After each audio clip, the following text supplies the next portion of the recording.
নাফি আসলে ঠিক এই মুহূর্তে আমি আছি হচ্ছে রাজধানীর মহাখালীতে, যেটি আসলে কোভিড হাসপাতাল হিসেবে ছিল, এখন আসলে ডেঙ্গু হাসপাতাল হিসাবে কিন্তু এটি পরিচিত। এবং এখানে কিন্তু যে রোগীর সংখ্যা কিন্তু ঠিক বাড়ছে বলা যাবে না, তবে অন্যান্য যে কোনো সময়ের চেয়ে কিন্তু রোগীর সংখ্যা কিছুটা বেড়েছে। তবে এখন আসলে মৌসুম শুরু হয়নি ডেঙ্গুর, সে তুলনায় রোগীর সংখ্যা যে খুবই বেশি সেটা বলা যাচ্ছে না। তবে চিকিৎসকরা বলছেন যে আপনি নিশ্চয়ই জানেন যে এবছর কিন্তু বন্যা এবং যে অতিবৃষ্টি সেটি কিন্তু যে ডেঙ্গুর মৌসুমের কিন্তু কিছুটা আগেই শুরু হয়েছে, যার কারণে কিন্তু আমরা দেখতে পাচ্ছি যে এখানে মহিলা রোগীর সংখ্যা বেড়েছে, যারা আসলে অনেকেই ঢাকার বাইরে থেকেও এসেছে। এবং আরেকটি জিনিস আপনাদেরকে বলে রাখি, সেটা হচ্ছে যে এবার যারা ডেঙ্গু রোগী ভর্তি হচ্ছেন তাদের যে লক্ষণগুলো সেটাও কিন্তু আসলে অন্যান্য যে ডেঙ্গুর লক্ষণ সেগুলোর মতো অনেকটা, তবে বেশিরভাগই হচ্ছে দ্বিতীয়বারের মতো ভর্তি হচ্ছে। অর্থাৎ এটা আসলে বলছে যে যারা দ্বিতীয়বারের মতো ডেঙ্গু রোগী হিসেবে ভর্তি হচ্ছে সেই রোগীর সংখ্যাগুলো কিন্তু এবার তুলনামূলকভাবে বেশি। অর্থাৎ প্রথমবারই ডেঙ্গু নিয়ে ভর্তি হয়েছে এরকম রোগীর সংখ্যা অন্যান্য বারের চেয়ে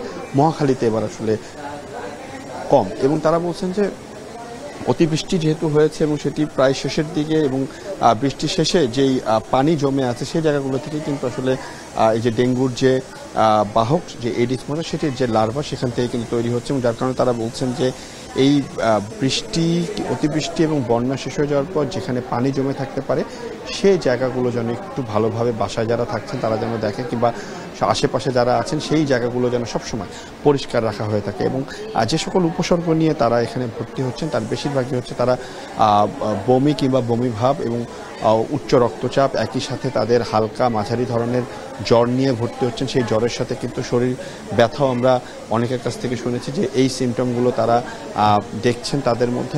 একই সাথে তারা কিন্তু ডিসেন্ট্রি কিংবা পাতলা পায়খানার যে সেটিও কিন্তু আমরা শুনেছি যে সেই লক্ষণগুলো কিন্তু আমরা অনেক বেশি দেখতে পেরেছি। এবং আরেকটি বিষয় আপনাকে বলে রাখি, সেটা হচ্ছে যে এখন পর্যন্ত যে ওয়ার্ডে আমি আছি, যে ফ্লোরে আছি, সেখানে 65 জনের মতো রোগী আছে। তবে সেটি আসলে প্রতিদিনই আসতে যাচ্ছে, যার কারণে নির্দিষ্ট করে কিন্তু বলা যাচ্ছে না যে রোগীর সংখ্যা কত। নাফি, এই ছিল আমার কাছে সর্বশেষ তথ্য। রাজধানীর ডেঙ্গু পরিস্থিতির খবর জানাচ্ছিলেন সিউল আহমেদ। দেখছেন এখন দুপুর।